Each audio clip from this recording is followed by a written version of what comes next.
Okay, we'll get started now. Welcome to the third edition of the NerveCenter Model Club. Today's topic is going to be about monitoring Windows environments with the WMI, which is a Windows-based management protocol. WMI, basically, that stands for Windows Management Interface. Is just that management interface that is specific to Windows environments. It's used for monitoring the operating system, some of the hardware statistics, and in fact, even more useful, some of the applications, the Microsoft applications that are actually running, that could be running on the server, things like Exchange, SQL Server, IIS, Sharepoint, etc. In fact, with some of these applications, you used to be able to use SNMP, and within the past several years, Microsoft seems to have dropped support for monitoring these things with SNMP. You must, Exchange in particular, you must use WMI in order to access any type of management statistics about the application in itself. WMI is based on the WBEM standards, which is a set of standards that are being maintained by a group called DMTF, Distributed Management Task Force. Among those other standards is one called CIM, which is Common Information Model. This is something that we see as a very strategic direction for NerveCenter into the future. It basically is this concept of directory-enabled networks and directory-enabled monitoring. Basically, the one caveat here with Windows today, at least, is that in order to access the WMI management objects, you must, in fact, use this what's really a DCOM Windows-specific protocol. Therefore, in order to take advantage of monitoring WMI in a NerveCenter environment, NerveCenter will need to run on a Windows server. Now, I know, I'm going to get some big questions about, well, gee, are you sure? I want to be able to run this on Linux. I don't have Windows. Well, first of all, there is a group that's working on a DCOM port for Linux. It's extremely beta. We're going to continue to keep our eye on it. When it looks like it's something viable, we'll let everybody know. But for the time being, if anyone is interested in monitoring WMI and Windows in particular, we're going to be offering a promotion for a Windows-based NerveCenter server, because at the end of the day, the authentication concepts and so forth, it's just way more efficient. And if you're going to be adding a number of additional models, nodes, etc., you may need another NerveCenter instance anyway. So we're going to make it easy for those who do not have Windows-based servers to just add that extra capability. Anyways, let's get back to WMI. First, some of the parallels and such between it and SNMP. This is what's known as a WMI browser. I'm sure very similar to the concept of a MIB browser, except it's for WMI. And when I bring it up here, you're going to see, well, it's kind of similar to looking at a setup for SNMP. I can query down a tree and see some of these different parameters. Here, look, boot directory, Windows. I'm looking at boot statistics. I can look at time zone statistics. I'm just querying what's available right on this device using WMI. All these settings, all these values are available. There is no MIB. There is no translation of OIDs to text. The text comes back in what you're reading right off the machine. So in some ways it's a little easier. The only problem is I don't get to see, well, what is this? Some of it's pretty obvious, day of week, hour, etc. But some of it, sometimes you got to look it up and find out what does that object really mean.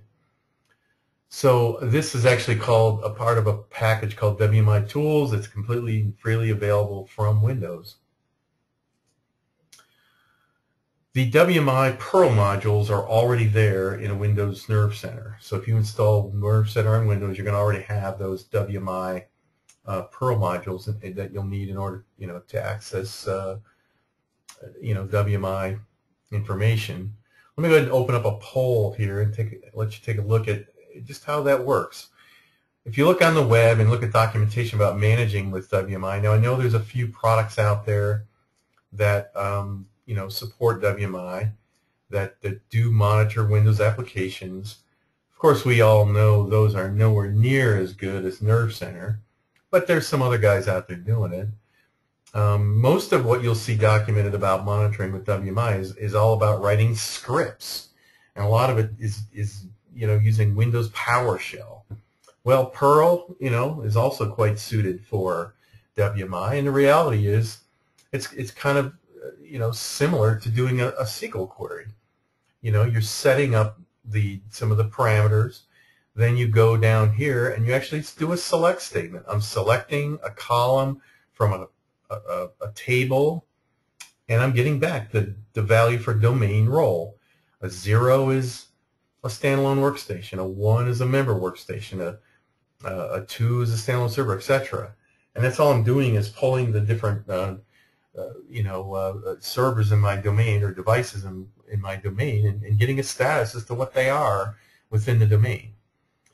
I think this is probably a good time to mention that if you are going to be polling, Windows devices, if they happen to be standalone, work group type devices, the one challenge I found is that you do need to authenticate onto the box using a login, and that login needs to have access to the WMI service on the device, the server, the workstation that you want to access.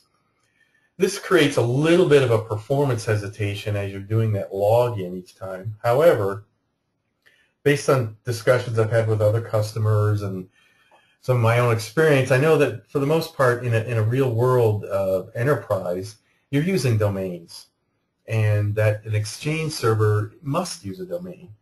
And therefore, having a domain controllers, and having devices, servers, etc., part of domains, that basically makes this much, much easier, much, much cleaner and faster even. What I've found is through some testing, and we can share the process with you, you can actually install NerveCenter as a domain type application.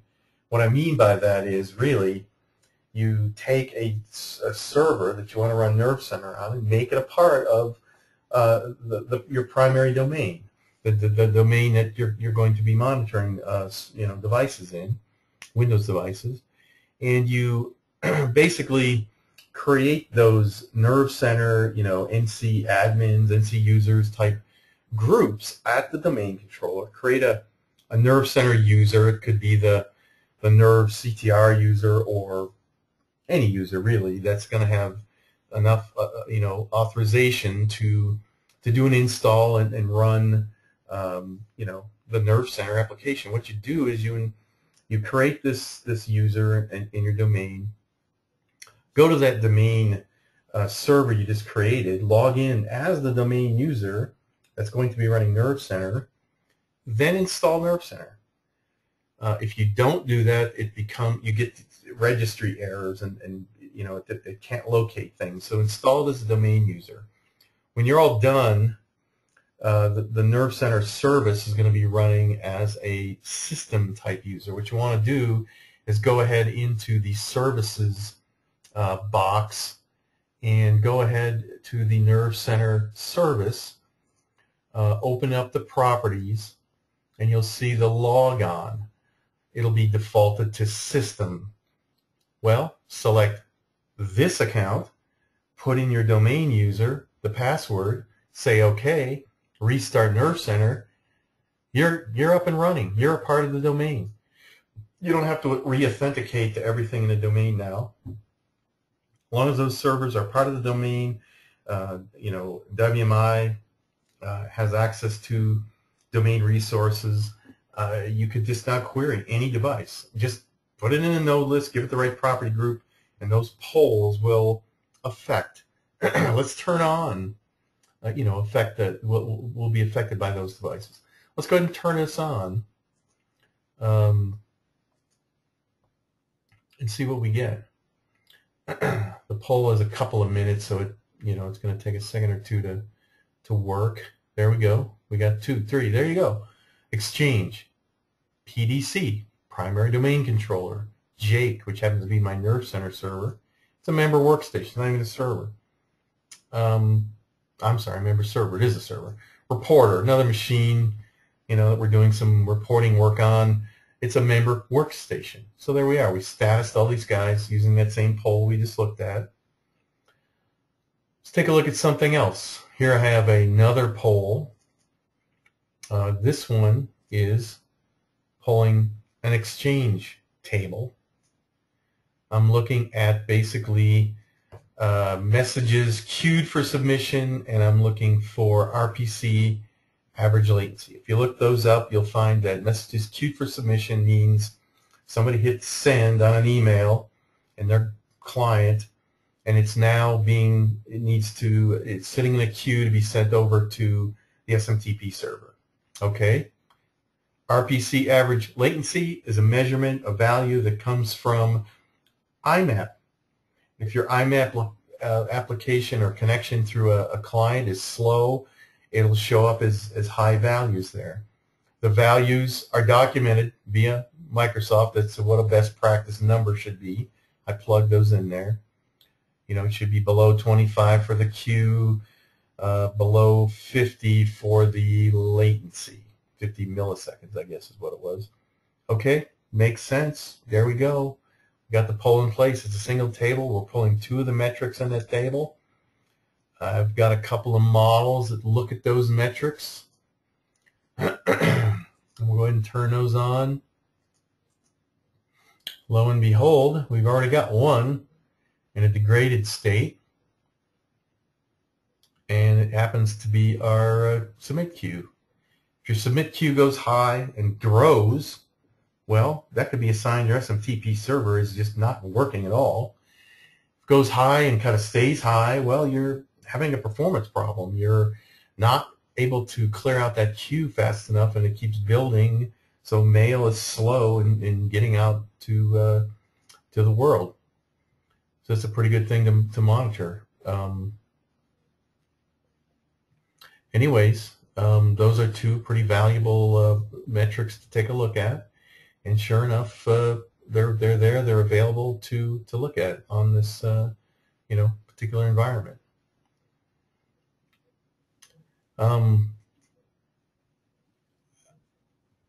Like I said before, the other applications like IIS, SQL Server, SharePoint have extensive WMI, objects for monitoring, for performance, for fault, for problems within the application, and you just don't have any visibility to those things unless you're going to use,